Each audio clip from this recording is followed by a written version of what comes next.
Hello class. तो बेटा 10th chapter चल रहा है आपका रिफ्लेक्शन एंड रिफ्रैक्शन। ये हमारी 3rd वीडियो है और इसमें हम बात करने वाले हैं image formation bye spherical mirror.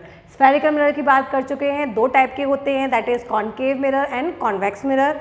Concave mirror आपका इस तरफ कर्व होता है, पीछे की तरफ पॉलिश होता है, और वहीं कॉन्वेक्स मिरर जो होता है ये आपका ये चीज़ आपकी मिरर की तरह काम करेगी और ये वाला इससे क्या होगा, उसका पॉलिश्ड होगा। क्लियर है बेटा। और उसके बाद हम इनके पैरामीटर्स की बात कर चुके हैं। पहला था आपका पोल था। क्या होता है पोल? ये आपका अगर मिरर है तो इसका जो सेंटर पॉइंट होगा मिरर का, that is your pole. Okay, ये आपकी एक लाइन जाएगी, इसको हम बोलेंगे प्रिंसिपल एक्सिस, है ना। और ये जो आपका स्फेरिकल होता है उसके सेंटर पॉइंट जो होता है वो आपका सेंटर ऑफ कर्वेचर हो गया। ये जो डिस्टेंस होगी that is your centre radius of curvature, that is capital R, that is capital C। Clear है। और जब हमारा कॉनकेव मिरर होगा तो उस समय जब हम आपकी रे डायग्राम के थ्रू देखा था हमने कि जब आपकी लाइट्स पड़ेंगी इस मिरर पे तो ये क्या होगी, सारी की सारी रिफ्लेक्ट होंगी और रिफ्लेक्ट होके आपकी एक पॉइंट पे आके मीट करेंगी।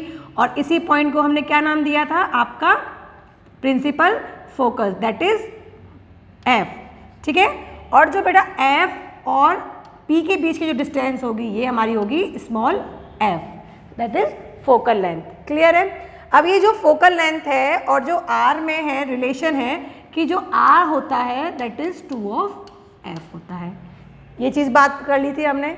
ठीक है बच्चा। चलो अब हम आगे बढ़ते हैं। That is your image formation bye spherical mirror. तो किस तरह से आपके स्फेरिकल मिरर में इमेज बनती है। चलिए, you have studied about the image formation by plane mirror.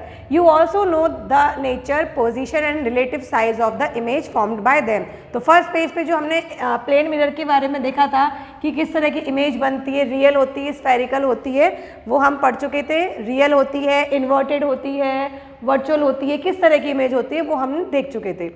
Clear है। Now how about the image formed bye spherical mirror. अब स्फेरिकल मिरर से किस तरह की आपकी इमेजेस बनेंगी वो हम यहाँ पे बात करेंगे। How can we locate the image formed by a concave mirror for different position of the object. Are the image real और वर्चुअल? आर दे एनलार्ज, क्या वो बड़ी होंगी या वो डायमेंशन होंगी? जिस साइज़ की आपका इमेज होगी उसी साइज़ की आपको ऑब्जेक्ट की इमेज मिलेगी। ठीक है। और हैव द सेम साइज, और वो सेम साइज होगा। We shall explore this with a activity. तो एक्टिविटी के थ्रू यहाँ पे आपको दिया हुआ है। ये जो एक्टिविटी है बेटा ये आपको एक्सप्लेन की गई है ये वाले इस जगह पे, ये वाला जो दिया हुआ है। क्लियर है। इसी के बेस पे आपको वहाँ पे एक टेबल दिखाई देगी, है ना। टेबल बनी हुई है आपकी बुक में, आप देखोगे एक टेबल बनी हुई है। चलिए इसको डिस्कस करते हैं क्या है ये। थोड़ा सा और इसको लार्ज कर देते हैं और एक एक डायग्राम लेके चलते हैं। ठीक है बच्चा। चलिए तो क्या है, पहला है जब आपका कोई भी ऑब्जेक्ट रखा हुआ है इन्फिनिटी पर, और यहाँ पे हम अपना ले रहे हैं कॉनकेव मिरर, है ना। यहाँ हमारा कॉनकेव मिरर है और आपका ऑब्जेक्ट बहुत दूर रखा है, इन्फिनिटी पे रखा हुआ है। तो उस समय क्या होगा, इन्फिनिटी से जो आपकी लाइट रेज आ रही हैं, ये आपको लाइट रेज दिखाई दे रही है, ये लाइट रेज आई है, ये आपका पोल है, ये आपका सेंटर ऑफ कर्वेचर है, ये आपका एपरेचर है। बात की थी हमने एपरेचर जो होता है आपका। क्लियर है। अब ये जो आपकी लाइट आई है वो क्या हुई है, रिफ्लेक्ट हुई है। ये आपकी इंसिडेंट रे थी और ये यहाँ पे आके रिफ्लेक्ट हो गई है। इसी तरह से ये भी आपकी यहाँ से रिफ्लेक्ट हो गई है। बेटा यहाँ पे सिर्फ 2-3 रेज हमने दिखाई है, यहाँ बहुत सारी रेज होती है। तो यहाँ पे उनको क्या मिलता है, फोकस पॉइंट मिलता है। ठीक है। ये आपका प्रिंसिपल फोकस पॉइंट मिलता है। अब आप देखो कि जो आप फोकस है वहीं क्या मिलेगी, हमें इमेज बनी हुई मिलेगी। तो इसकी जो इमेज होती है वो क्या होती है, फोकस पे बनती है और किस साइज की होगी, पॉइंट साइज की होगी। आप दिख रहे हो एकदम पॉइंट साइज की आपको यहाँ पे इमेज मिलेगी। आप अगर वो टेबल देखेंगे, उसको टेबल को साथ में देखिए, इसको सॉल्व करेंगे ना तो बहुत इजीली चीज़ें हो जाएंगी। ठीक है। तो यहाँ पे देखिए, यहाँ पे आपको ये चीज़ दी हुई है कि जब हमारा कोई ऑब्जेक्ट है अगर वो इन्फिनिटी पे रखा हुआ है तो क्या होगा, पोजीशन आपकी क्या बनेगी, इमेज की फोकस पे बनेगी, F पे। जो साइज ऑफ इमेज होगा वो क्या होगा, हाईली डायमेंशनड होगी और साइज क्या होगा, पॉइंट साइज का होगा। रियल और इन्वर्टेड बनेगी। रियल इमेज मतलब हमको वो दिखाई देगी। इन्वर्टेड इमेज कब बनेगी बेटा, जब है ना वो चीज आपकी जो इमेज है वो मिरर के पीछे बने, वो आपकी होती है वर्चुअल इमेज। और इन्वर्टेड मतलब उल्टी, ठीक है। मतलब आपने अगर ऑब्जेक्ट रखा है इस कंडीशन में, ये उसका फेस है, तो आपको इमेज क्या दिखेगी, उल्टी दिखेगी, फेस उसका यहाँ दिखेगा, तो इसको बोलेंगे हम इन्वर्टेड। अच्छा बच्चा, चलिए अब आगे बढ़ते हैं। अगर इसमें लिखा है कि आपका ऑब्जेक्ट रखा हुआ है बियॉन्ड द सी, मैं यहीं पे डायग्राम ड्रॉ करके आपको एक्सप्लेन करती जाती हूँ, वरना बार बार हमको उधर जाना पड़ेगा पीछे। क्लियर है? तो यहाँ पे आपका पोल है P, यहाँ पे आपकी रेज आ रही है, कहाँ लिख रहा है, बियॉन्ड द सी, ये आपका सेंटर ऑफ कर्वेचर है C। अगर बियॉन्ड द सी आपका ऑब्जेक्ट रखा हुआ है, मतलब आपको ऑब्जेक्ट अपना दिखाई दे रहा है, अब इससे क्या होंगी, रेज निकलेंगी आपकी। क्लियर है? तो यहाँ से क्या हो रही है, रेज आ रही है आपकी, तो ये क्या होंगी, आपकी रिफ्लेक्ट होंगी और आपको कहाँ मिलेंगी, बिटवीन F एंड C। ये आपका क्या था, फोकस था, और यहाँ पे आपको कहीं इसकी रेज मिलेंगी, यहाँ पे आपको कहीं इसकी इमेज मिलती हुई दिखाई देगी। वो भी क्या है, आपकी रियल है और इन्वर्टेड है। क्लियर है? रियल है और इन्वर्टेड है। इसको देख लेते हैं वहाँ पे फिर से, तो चीज़ें क्लियर होती जाएंगी। सेम डायमेंशन बनेगा, रियल बनेगी और इन्वर्टेड बनेगी। देखो इन्वर्टेड है तो नीचे की तरफ आपको इमेज मिलेगी। यहाँ पे देखो, यहाँ पे क्या है, अगर आपका ऑब्जेक्ट सी से पहले रखा हुआ है तो उस केस में क्या हो रहा है, आपकी जो इमेज है वो कहाँ बन रही है, एफ और सी के बीच में कहीं बनेगी, और वो क्या बनेगी, इन्वर्टेड होगी और रियल होगी। तो अगर आप इनको खुद ड्रॉ करते हैं तो आपको इस तरह से आपको आपका इमेज जो है वो मिलती हुई दिखाई देगी। ठीक है, नेक्स्ट है आपका सी। ये जो बेटा आपको टेबल में दिया हुआ है कि डायमेंशन होगी, क्या होगी, ये आपको लर्न करना पड़ेगा। तो वो टेबल आपको एक्चुअल में लर्न करनी पड़ेगी कि जब आप इमेज आप बनाते हो तो किस जगह आपका पॉइंट है वो मीट करता है। जब आप इसको ड्रॉ करोगे ना तब आपको इस तरह का फॉर्मेट मिलेगा। तो अच्छा है अगर आप इसको प्रैक्टिस करें तो। नेक्स्ट है, अगर आपका जो ऑब्जेक्ट है वो आपका सी पर ही रखा हुआ है, मतलब सेंटर ऑफ कर्वेचर पे ही रखा हुआ है, तो देखो यहाँ से आपकी लाइट गई, ये आपकी लाइट यहाँ से जा रही है एक, ठीक है, और ये वाली भी आपकी क्या हो रही है, लाइट पड़ रही है। तो यहाँ से आपकी लाइट ये आपकी यहाँ पे रिफ्लेक्ट हुई और ये वाली आपकी रिफ्लेक्ट होके यहाँ पे आई। तो दिख रहा है आपको, ये आपका फोकस पॉइंट होगा जहाँ पे सारी रेज आके मिलती है। और ये जो लास्ट की रेज, अगर आप इसको ऐसे देखोगे, पीछे की तरफ एक्सटेंड करोगे, इसको एक्सटेंड करोगे, रिवर्स होके जाएगी, तो यहाँ पे आपको जो इमेज होगी वो बिल्कुल सी पे ही मिलेगी, बट रियल होगी और क्या होगी, इन्वर्टेड होगी। ये आप ड्रॉ करके देखें बेटा, ड्रॉ करेंगे समझ में आएंगी चीज़ें खुद ही। ठीक है, वीडियो देखते जाना मेरी और इसको ड्रॉ करते जाना।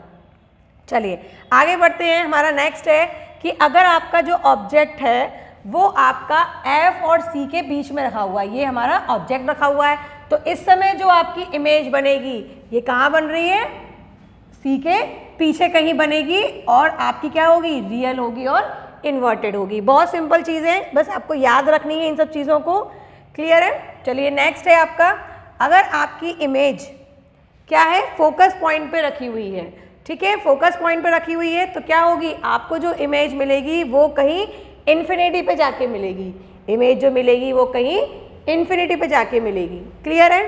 चलिए नेक्स्ट है, अगर आपका ऑब्जेक्ट है वो F और P के बीच में रखा हुआ है, ये आपका AB ऑब्जेक्ट है, F और P के बीच में रखा हुआ है, तो आपको जो इमेज मिलेगी वो कहाँ मिलेगी, मिरर के पीछे मिलेगी। यहाँ से रिफ्लेक्ट हुई और यहाँ से भी आपकी क्या हुई, रिफ्लेक्ट हुई। इसका अगर आप पीछे एक्सटेंड करेंगे तो आपको यहाँ पे आपकी इमेज मिलेगी, ये क्या होगी, वर्चुअल होगी और इरेक्ट होगी। वर्चुअल मतलब जो चीज़ हमें दिखाई नहीं दे रही लेकिन वो बन रही है इमेज, ठीक है, बनती हुई दिखाई देती है इस तरह से, तो ये आपकी क्या होगी, इरेक्ट इमेज होगी और सीधी होगी। ठीक है, और इससे क्या होगी, इनलार्ज होगी। देखो इसका साइज ये है और इसका साइज बड़ा है, तो ये इमेज क्या होगी, आपकी एनलार्ज होगी। तो बेटा ये जो आपके 6 पॉइंट है ये आपको क्या करने हैं, लर्न करने हैं, और अगर आप इनको खुद ड्रॉ करके देखोगे स्केल से तो आपको इसी तरह से आपको ये दिखाई देंगी। तो ये वाली जो टेबल है ये आपकी यही आपको बता रही है कि किस तरह से अगर आपकी इमेज अलग अलग ऑब्जेक्ट रखा है अलग अलग पोजीशन पे तो किस तरह से आपको इमेज मिलेगी, उसका साइज़ क्या होगा और उसका नेचर क्या होगा। I hope it's clear. चलिए आगे बढ़ते हैं। Representation of image formed bye spherical mirror using रे diagram. We can also study the formation of image by spherical mirror by drawing ray diagram. Consider an extended object of infinite size placed in front of a spherical mirror.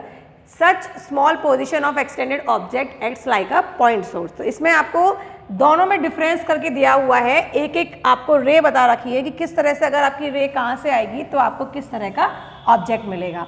तो पहला है आपका, ये है आपका concave है और ये आपका कॉन्वेक्स है। बेटा ये जो चैप्टर है इसमें आपको कुछ चीज़ें लर्न करनी पड़ेंगी, इसमें मैं जितना हो सकता है समझाने का मैं समझा सकती हूँ, लेकिन एक्चुअल में ये चीज़ क्या होती है ये आप खुद जब ड्रॉ करेंगे तभी आपको पता चलेगा। चलिए, फर्स्ट है the ray parallel to the principal axis. अगर आपकी रे जो है ये आपका प्रिंसिपल एक्सिस था, उसके क्या होती है, पैरेलल होती है, तो उस समय क्या होगा, आपको जो मिलेगा वो कहाँ मिलेगी, कटती हुई फोकस पॉइंट पे। और इसके केस में क्या होगा, यहाँ पे भी आपको अगर आप पीछे एक्सटेंड करोगे कॉन्वेक्स मिरर के अंदर तो यहाँ पे आपको क्या होती है, पीछे की तरफ आपकी इमेज मिलेगी। पढ़ लेते हैं इसको। The ray parallel to the principal axis after reflection will pass through the principal focus in case of concave mirror or appear to diverge from the principal focus in case of the convex mirror. तो appears मतलब लगती हुई appears दिखाई देती है। क्या हो रहा है इसमें भी आपकी क्या होती है, डाइवर्ज होती है। डाइवर्ज मतलब बिखर जाना और कन्वर्ज मतलब इकट्ठी हो जाना। ठीक है, तो यहाँ पे हम ये भी कह सकते हैं कि कॉनकेव मिरर जो होता है उसको हम कन्वर्जिंग मिरर भी बोलते हैं, क्योंकि क्या करता है ये एक पॉइंट पे लाके सबको इकट्ठी कर देता है। यहाँ से भी होती तो वो आपकी यहाँ पे फोकस पे इकट्ठी हो जाती। उसी तरह से यहाँ पे अगर कॉन्वेक्स मिरर की बात करें तो इसने क्या करा, रिफ्लेक्ट तो हो गई लेकिन उसको फैला दिया, उसको क्या कर दिया, डाइवर्ज कर दिया। ठीक है, चलिए आगे बढ़ते हैं।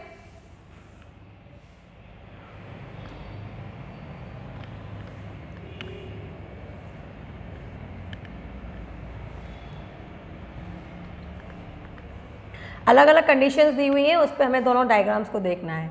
नेक्स्ट है the ray passing through the principal focus of a concave mirror. अगर आपकी जो रे है वो फोकस पॉइंट से कहीं पास हो रही है तो उस समय क्या होगा, और a ray which is directed towards the principal focus of a convex mirror after reflection will emerge parallel to the principal axis. ठीक है, तो क्या होगा, जब आपकी रे प्रिंसिपल फोकस से पड़ेगी तो वो क्या हो जाएगी, रिटर्न होके जब रिफ्लेक्ट होगी तो आपकी इसी के क्या हो जाएगी, पैरेलल हो जाएगी। क्लियर है, इसमें बेटा समझना ही है और आपको याद रखना है कि अगर यहाँ से फोकस होके जाएगी तो आपकी वो पैरेलल, आपकी खुद डायग्राम बनाओगे ना इजीली क्लियर हो जानी है चीज़ें। क्या करना, एक स्फेयर बनाना। ठीक है, यहाँ पे आपका सेंटर हो जाएगा, सेंटर ऑफ कर्वेचर हो जाएगा। ठीक है, फोकस हो जाएगा इन दोनों के सेंटर का पॉइंट। तो जब आप इससे पास करोगे तो आपकी ये रे क्या होगी, यहाँ पे इसके पैरेलल हो जाएगी। अगर मैं कॉन्वेक्स मिरर की बात करूँ तो क्या होता है, अगर आपकी रे क्या आ रही है, फोकस पॉइंट पे होके जा रही है तो ये भी जब रिटर्न होके जाएगी तो क्या हो जाएगी, ये भी इसके पैरेलल हो जाएगी। ठीक है, चलिए नेक्स्ट पॉइंट देखते हैं। ये बेटा आप जब बनाओगे ना तभी काम करेगा ये चीज़, मैं आपको बस इसी तरह से एक्सप्लेन कर सकती हूँ।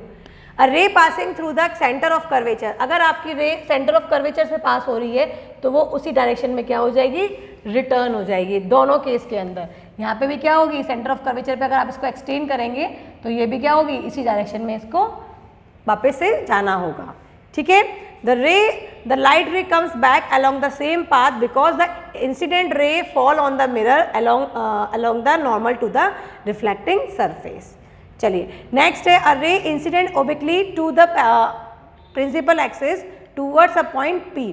अगर आपकी इंसिडेंट रे आ रही है टूवर्ड्स द P, इसके ओब्लिकली आ रही है आपकी, तो क्या होगा, आपको कहीं उसके मतलब उसी पॉइंट से आपको रिटर्न होती हुई दिखाई देगी, यहाँ पर टकराएगी तो आपका इंसिडेंट एंगल हो गया और उसी एंगल से वो क्या हो जाएगी, रिटर्न हो जाएगी। ठीक है, पढ़ लेते हैं इसको। The ray incident obliquely to the principal axis toward a point P that is pole of the mirror on a concave mirror or a convex mirror is reflected obliquely, मतलब जिस एंगल से आएगी उसी एंगल से क्या हो जाएगी, ये आपकी रिफ्लेक्ट हो जाएगी। Rays follow the law of reflection at a point of incident making equal angles with the principal axis। तो इसने आपका जो लॉ था, क्या जो रिफ्लेक्शन वाला लॉ था कि इंसिडेंट रे का एंगल जो होता है वो रिफ्लेक्टेड रे के एंगल के बराबर होता है, तो उसने क्या किया, इसको फॉलो कर लिया। Remember that all the above cases, the law of reflection are followed. At a point of incident, the incident ray is reflected in such a way that the angle of refraction equal to the angle of incident. ठीक है, तो हमेशा क्या होता है, angle I is equal to angle R होता है. क्या था हमारा, अगर आपकी लाइट रिफ्लेक्ट हो रही है तो यहाँ पे आपका नॉर्मल है दैट इज 90 डिग्री, तो ये आपका जो एंगल I होगा वो हमेशा क्या होगा, उसी एंगल पे एंगल R पे आपकी रिफ्लेक्ट हो जाएगी. So angle I is always equal to angle R. ठीक है बच्चा, चलिए तो यहाँ पे आपके दो टॉपिक खत्म हो गए हैं. एक तो हमने रे डायग्राम के थ्रू रिप्रेजेंट कर दिया किसको, कॉन्वेक्स मिरर को और कॉन्केव मिरर को, और दूसरी बात हमने ये आपके अलग अलग पोजीशन पे जो ऑब्जेक्ट रखे हैं उसके हिसाब से भी क्या देख लिया हमने कि किस तरह से आपकी इमेज बनेगी, कहाँ बनेगी, डायमेंशन होगी, इनलार्ज होगी, नेचर कैसा होगा, वो हमने डिस्कस कर लिया है. तो प्लीज़ आप इसको बना के देखें और आपको बहुत इजीली चीज़ें समझ में आ जाएंगी. अलग अलग पोजीशन पे चीज़ों को रख के देखना. अब यूजेस देखते हैं इसके. कॉन्केव मिरर के यूजेस क्या होते हैं. Concave mirrors are commonly use in torch, search light and vehicles headlights to get powerful parallel beams of light. अब देखो आप, टॉर्च जो होती है वो क्या करती है, पर्टिकुलर एक पॉइंट पे फोकस करती है, तो ये फोकस करने के लिए जो आपका कॉन्केव मिरर यूज होता है. They are often use as a shaving mirror to see a larger image of the face. तो शेविंग मिरर क्या कर देता है, हमारे अगर हम फेस के सामने आपका मिरर लेके आते हैं शेविंग मिरर, तो वो उसको क्या करता है, इनलार्ज कर देता है. ठीक है. The dentist use concave mirror to see large image of the teeth of the patient. और आपने डेंटिस्ट के पास भी देखा होगा एक वो होता है मिरर, जब उसको टीथ में हमारा मुंह में जो टीथ है उसमें कुछ कैविटी वगैरह होती है, तो उसको जब चेक करता है तो उसको वो टीथ का साइज क्या दिखता है, बड़ा दिखता है. तो हम कह रहे हैं कि जो कॉन्केव मिरर है वो क्या करता है, इमेज को लार्ज करने के लिए काम आता है. इसलिए जहाँ पे भी हमें ज़रूरत होती है कि हमें अपने इमेज को बड़ा करके देखना है तो हम क्या करते हैं, कॉन्केव मिरर का यूज़ करते हैं. Large concave mirror are use to concentrate sunlight to produce heat in a solar furnaces. और जो आपके सोलर पैनल्स बनते हैं उसमें भी कहाँ यूज़ होता है, कॉन्केव मिरर का, क्योंकि कॉन्केव मिरर क्या करता है, सन की जो फैली हुई लाइट है उसको एक पॉइंट पे लाने का काम करता है. ठीक है. तो वहाँ पे भी आपको सनलाइट को आपके सोलर फर्नेस जो होते हैं उनमें काम आता है ये. अब ये आपका इमेज बाय कॉन्वेक्स मिरर है, इसको हम नेक्स्ट वीडियो में करेंगे. ठीक है बच्चा, thank you so much, bye bye.